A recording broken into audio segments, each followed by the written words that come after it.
Good evening, everybody. Welcome to tonight's edition of the Triangle Area SQL Server User Groups Business Intelligence, Data Science, Artificial Intelligence, and a whole lot of other acronyms that we try to cram together into one group, Special Interest Group. It's a very long name for a special interest group, but we like it. So we have with us tonight Shubhangi Goyal, who's going to tell us all about mastering storytelling with BI. So this should be an excellent presentation. We appreciate you coming in from UK time, where it is getting pretty close on at 11 p.m. So hopefully we're not keeping you up too late, and so that we're not keeping you up any later than necessary, I'm going to hand it right over to you. So please take it away. Thank you, Kevin. Hi, everybody. I'm going to deliver a session on master storytelling with BI. Before I start, a quick introduction about myself. I currently work as a senior analyst at Admiral. It's a UK insurance company based out near London. I'm a very active public speaker. Given 20 plus talks this year.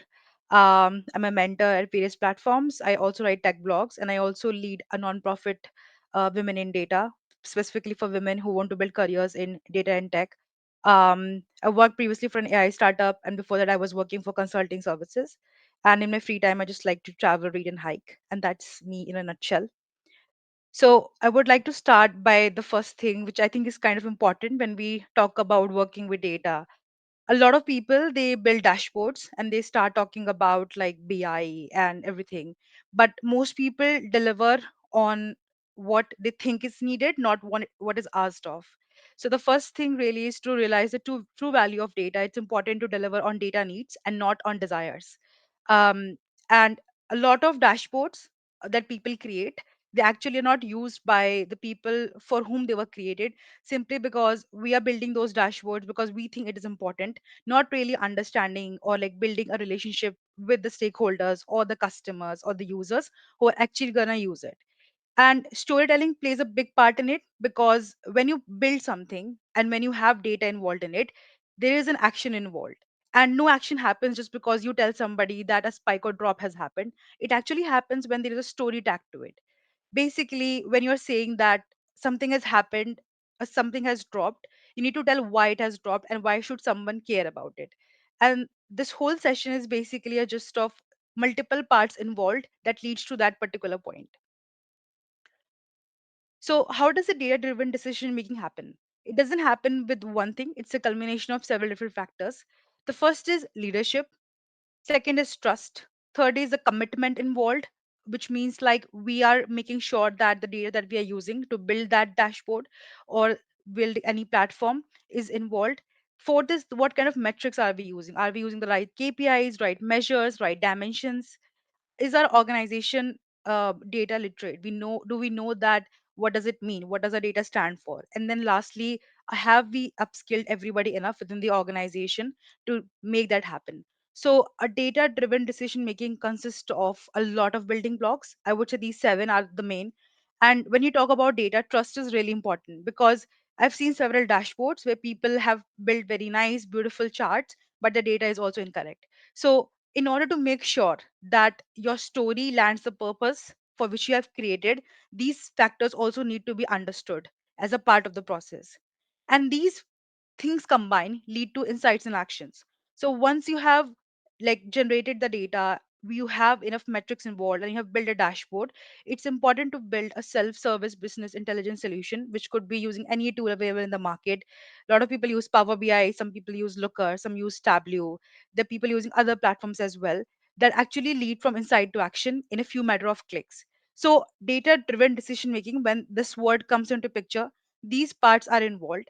I think it's really important to and also understand that being like understanding data literacy is extremely important. Like what does that data stand for, what those KPI means, what those columns mean as well. So it's important to ensure that these parts play equal role when you're actually building a dashboard, or when you are basically presenting any data insights to anybody who could also be your senior or your same level or somebody who is way up in the hierarchy. So what is the data storytelling? Data storytelling basically consists of three main parts. First is data visualization, second is the narrative, and then third is the context. Data storytelling is basically a practice where you combine all these three things together in a way that actually tells a clear and engaging summary. So Visualization consists of your charts, graphs, any kind of infographics, or basically any visual aids that help you illustrate that data. Then you have narrative. A narrative is basically a short, structured story that explains in a given context what has happened. And then lastly, you have context. Context is basically your background. What kind of data are you dealing with? Is it a financial data? Is it an insurance data? Are you talking about marketing data? So what is the context of your storytelling? And that framing basically goes together in understanding why that data matters and what it means. So when we say the price of a certain product has gone down, it wouldn't mean anything if we don't consider the narrative and the context. And that is the reason why data storytelling comes into place. Now, why is it important?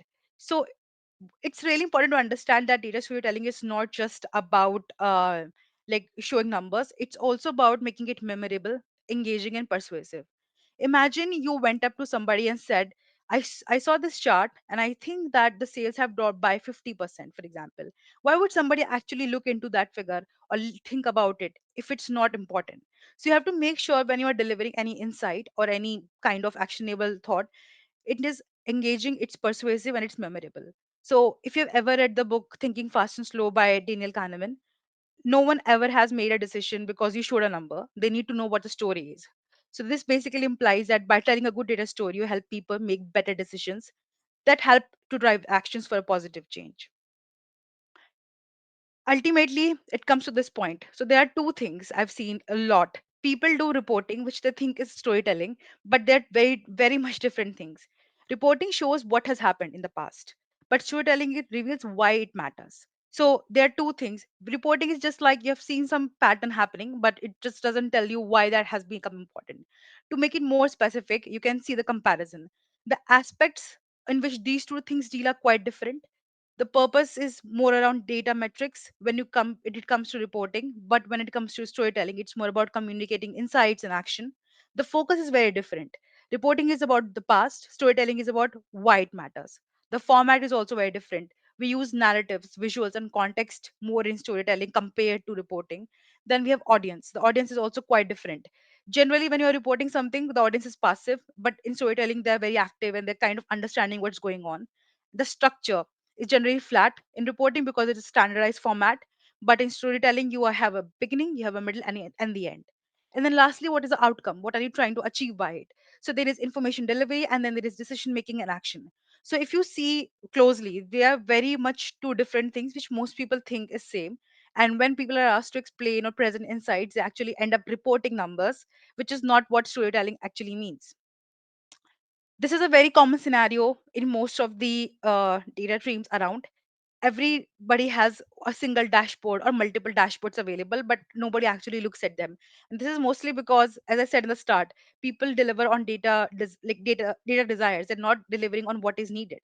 And to make sure these things doesn't happen, I am going to explain a couple of things which actually make your dashboard stand out. And when you generate those insights, they're going to help you to make sure that the stakeholders are actually invested and they're interested to make some actionable step after you tell them your certain insights. So, to start the journey, the first thing you have to do is to understand what kind of questions do you want to be answering. What is the thing for which you have created a dashboard? The second thing is the data that you will need to answer those questions. So a lot of people, they start a process, they have the questions, but they don't know what kind of data sources they have to check. So you need to know which data sources you will need. It could be internal, external, it could be surveys data, it could come from many different playing parts. So you need to know that. The third is identification of those data sources. Then comes the part where you start visualization and finally constructing the narrative. So these are the five key playing parts in building a story. First is define the purpose. So when people start building dashboards, the first thing that they mostly skip is the requirement generation or analysis phase. So it's important to make sure what decision or action do you think this dashboard will support. And it is important to talk with the stakeholders to clarify what kind of business goals, audience needs, or the key questions they're trying to answer. So let's say if you're making a sales dashboard, what are the five main things they care about? What are the five main questions that dashboard should answer? How many drill downs or how many pages do you want to create? So these are the things one should ask when you are defining the purpose of your dashboard. It's really important. A lot of people don't spend enough time on it to understand in the requirement gathering phase why we are building a dashboard in the first place. As I said, there could be 1,000 dashboards, but they need to serve a purpose of why they are being built. The next part is, what is the key audience you are serving? So different levels in an organization, they have different people, but not everybody needs same level of information. So the executives only care about the high level of information. They don't really care about like every small ingrained part of your process. The analysts care about too much detail, so they need to know everything that's happening. And then there is an operations side of things which only care about certain things, which probably is slightly more than what execs need, but maybe way less than what analysts need. So, and there could be multiple other people in the process. So, when you are trying to build a dashboard, it's important to understand first thing, who are you building it for? Is it for the execs who essentially like will just see the key detail or key insight and probably spend a few seconds to understand like what is happening? Are you building it for analysts because analysts care about details? They want to know every single step, what has happened, how it has happened, what should we do about it? They will probably end up investigating multiple dashboards or probably data, so they care too much about detail. And then there could be operations where they might need slightly more detail probably from the execs, but might not need every single detail. They would just want to know the drop has happened, why it has happened, and for example, like what can they do about it. So it's important to understand that when you're building these things, which audience are you catering for? And then start building based on that and filtering out the information accordingly. The next thing in the process is wireframe. So this is one of the wireframe that I've created, but you can create using different other ways or measure. So wireframes are kind of underrated by a lot of people, but it's an essential process of designing a visual block print or a mock-up for a dashboard. What essentially it does for you is when you start building a wireframe, you have like a vision in your mind that this is how I want to design the dashboard. But before you actually start building it, take a step back and start building by thinking what my dashboard should look like. Because unless you've actually done a sketch, you wouldn't really know. But a lot of people directly jump into building the dashboards and think that like this is how I want to do it, and they probably end up changing multiple times before they actually end up with the right person. So wireframes basically help BI teams and stakeholders to plan the layout, the structure, the functionality to ensure that the user meets the need. So it's a really important step of building a good, effective dashboard that tells a nice story, to make sure it's decluttered and it doesn't have too many charts or too many visuals that don't serve any purpose. There are multiple tools in the market for wireframing. You can use low fidelity tool like paper sketches, whiteboards, or PowerPoint, as simple as that. Or you can use high fidelity tools like Figma, Adobe XD, or Sketch or Tableau mockups. This is the one which I've created simply like on a the PowerPoint presentation. But you can create multiple blueprints of your dashboards depending on what kind of tool you have available. What it does is it basically tells you, for example, this is an executive KPI dashboard which probably is at the front page, and then I've given like a bunch of filters on the left, then a bunch of KPIs on the top.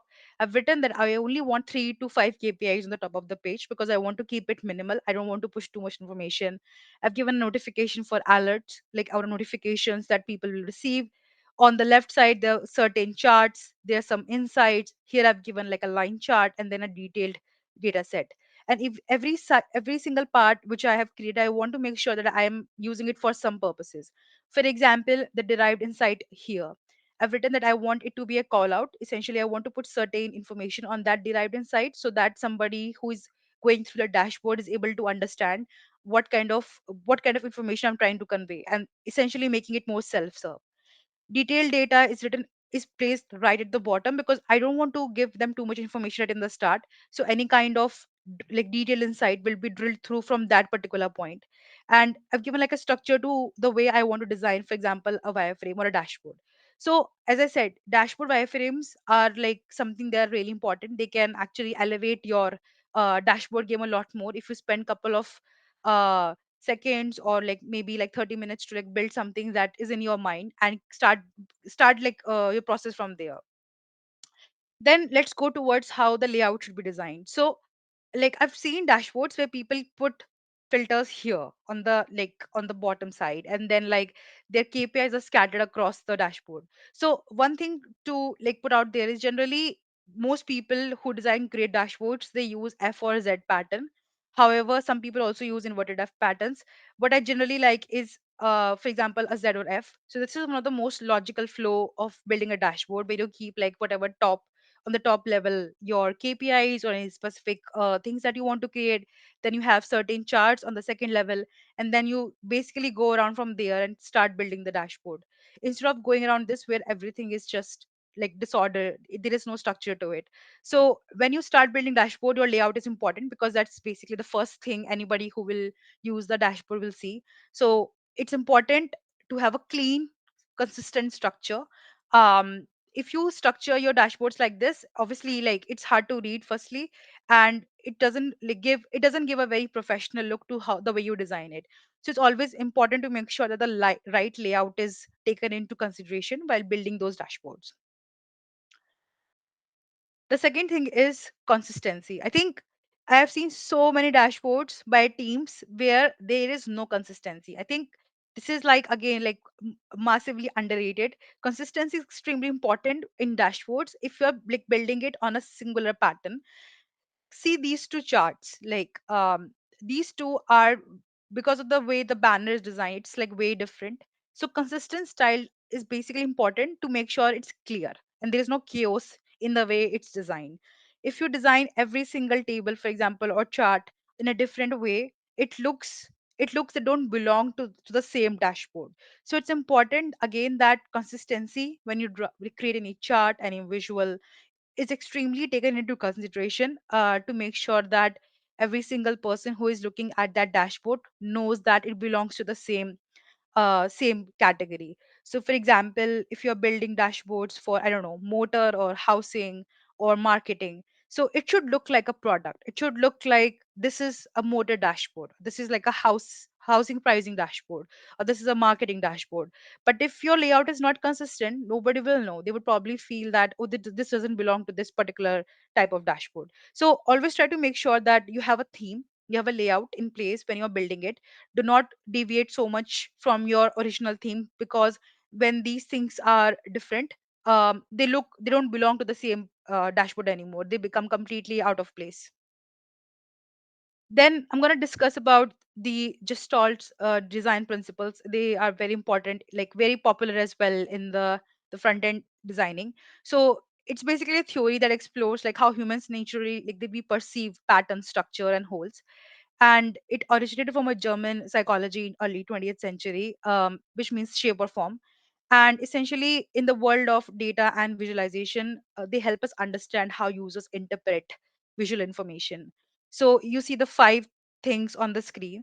Firstly, people see whole, not parts. As I said, that's why consistency is important. We don't see things in parts. We don't see, oh, this chart or this KPI or this filter. We see things as whole. So consistency again comes into picture here, because the way we work is like we want to see this as belonging to something. Then the second thing is visual proximity creates meaning. Anything which is similar in nature, they should be kept together.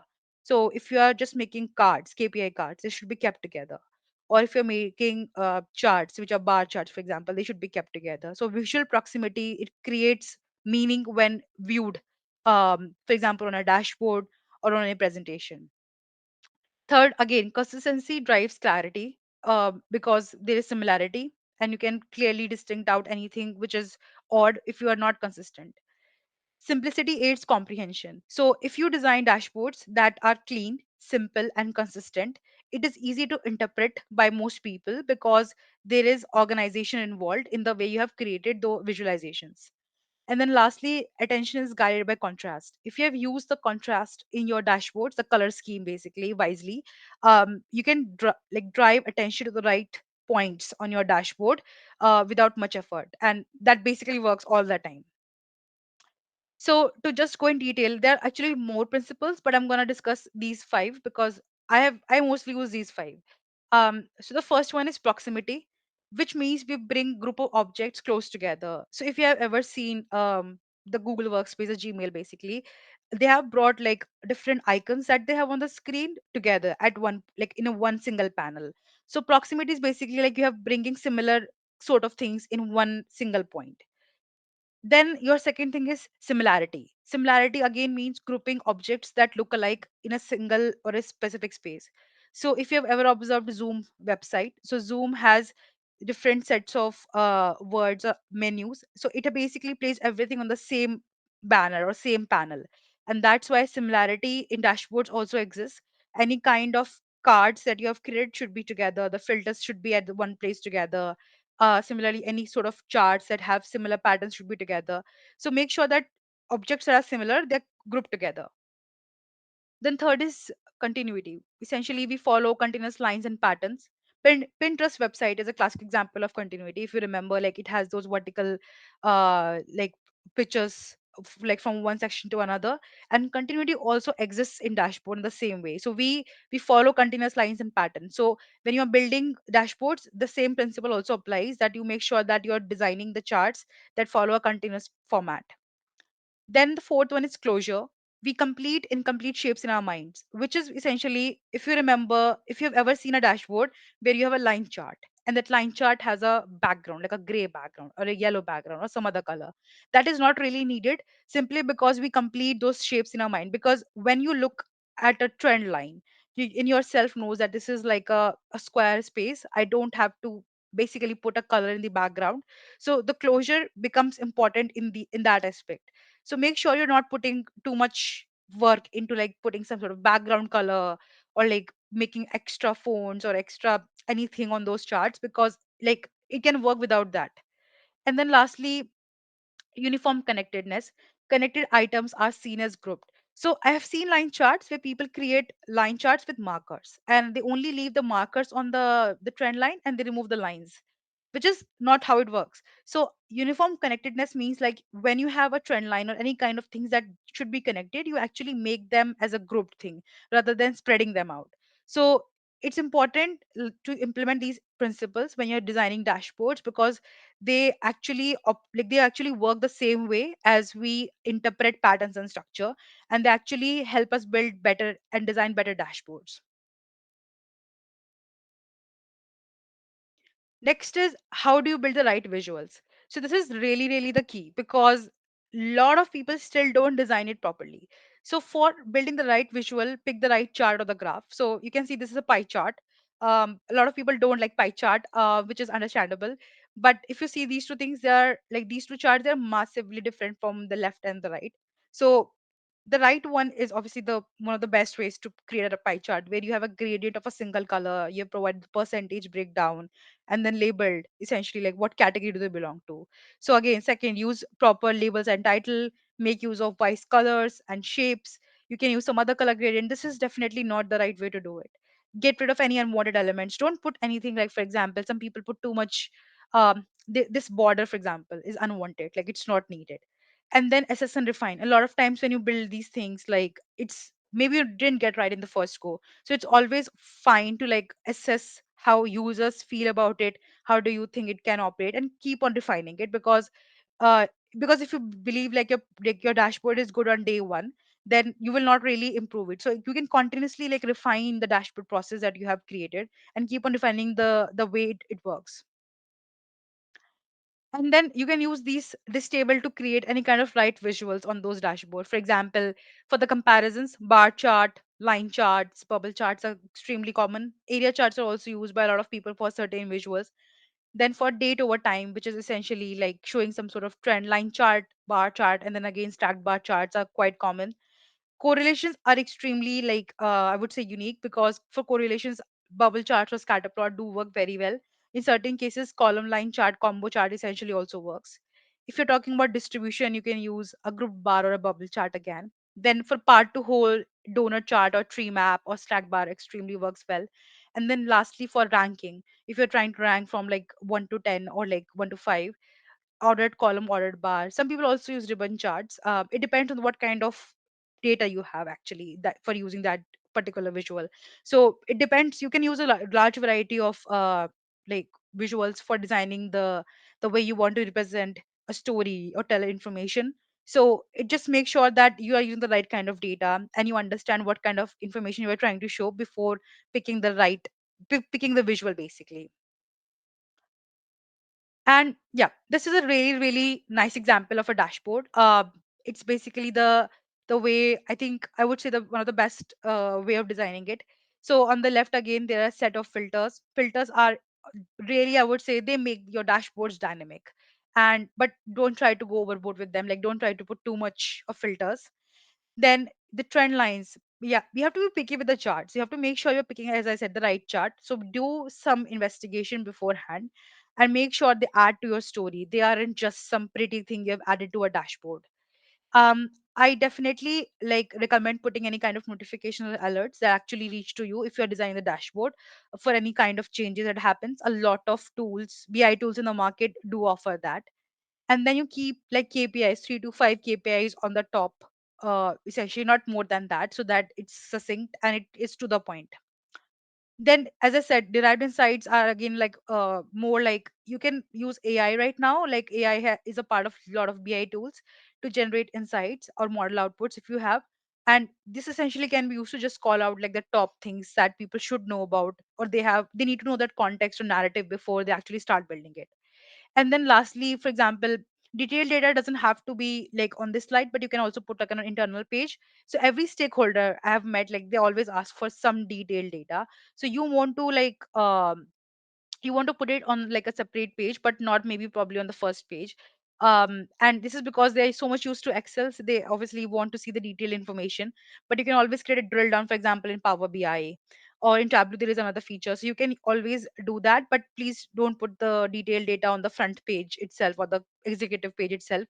This is just to show that you can actually go down a level below and put all that information, but just to like show that overall the structure should be like that.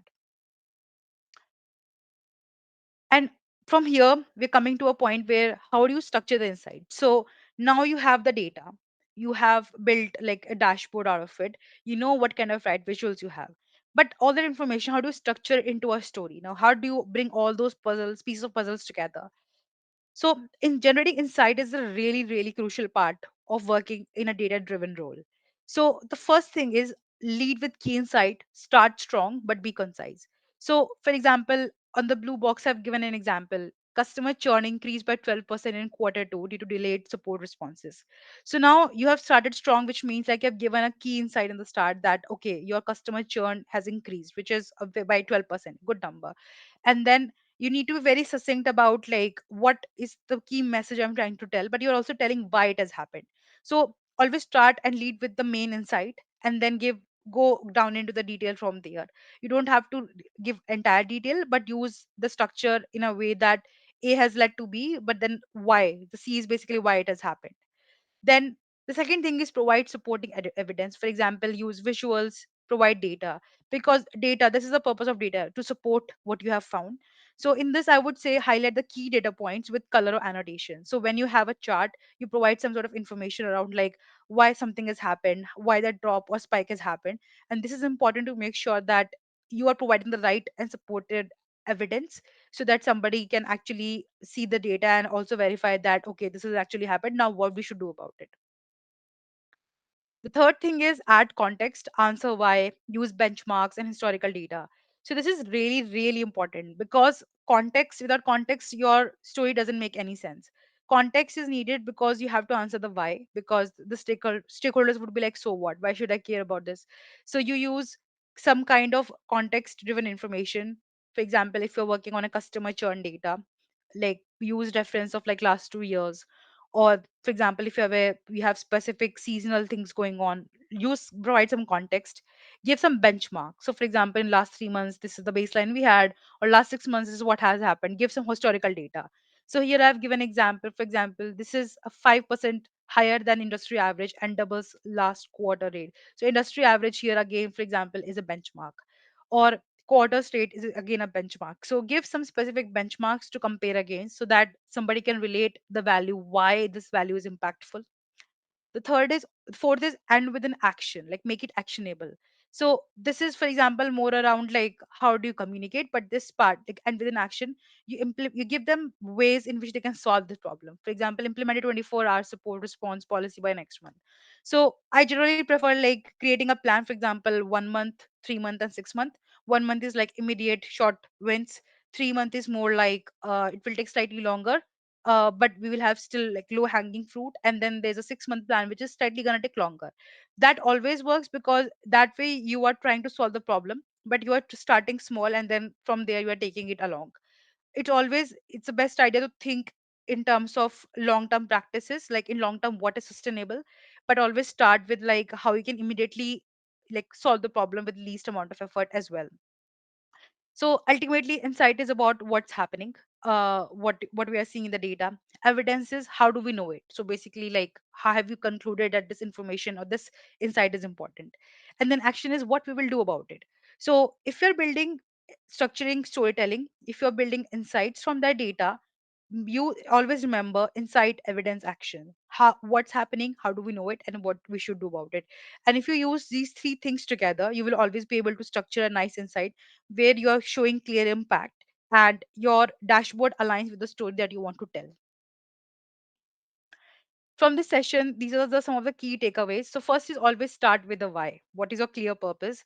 Every data story that you create should answer a specific business question, and they should support a decision. Do not start building a story or like a dashboard for that, for supporting that story without a clear purpose.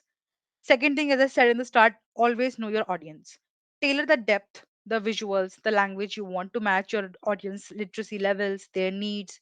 How much will they care about every single detail? If you're asked, you can provide always more details. Third is blend narrative with data. Combine the context, the insights, and the visuals to create a compelling and memorable story. So, if you're providing the right context, you're showing that this is what's happening with your data and structuring it properly, you can always land a compelling story which actually makes people think about why they should take a certain step or why business for example should make certain change. So this is a very very crucial step. Again, I'm emphasizing this thing. Fourth is using the right visuals is important because you will always have to provide evidence, and evidence comes from data, and that data is used to build visuals. So use the right chart for the right kind of data, and make sure that chart represents the best message. Clarity and simplicity is the key here because nobody likes chaos. So if you keep it simple and make it clear what that chart shows, it lands the message very well. And then lastly, drive action. So always end with clear takeaways and recommendations that guide decision making. So once you have the data, you have understood what's happening, you have generated the insight, then towards the end, always provide some recommendations. As I said, like I always prefer 1, 3, or 6 month plan, but everybody has their own ways of doing it. So always drive some kind of action, suggest what things can be done to improve it, what factors actually were involved in a certain insight. Like if your sales have dropped for example, what factors would have led that to happen. So it's kind of important to make sure these things are taken into account. And with that, I come to the last slide of my session. So I would also want to recommend this book, Storytelling with Data. I don't know if anybody has read it, but this is a great book. Again, has a lot of the things that are worth reading about how you should structure the chart, how you should design it. I would highly recommend reading it. And then there's a bunch of links, which I think have really great information around like storytelling, BI, dashboarding, everything. So if you want to build any kind of specific dashboards, or you want to like learn how to generate specific insights, you can always check out like these links as well.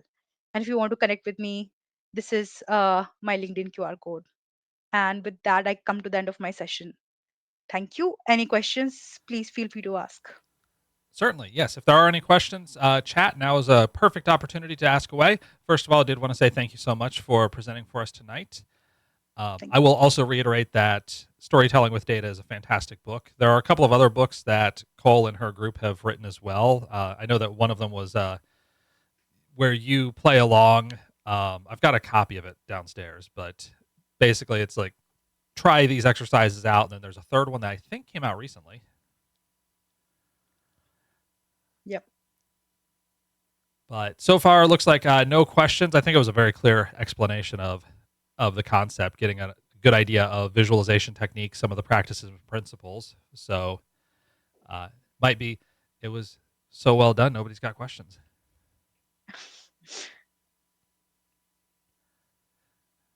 Cool. I guess no one has questions then.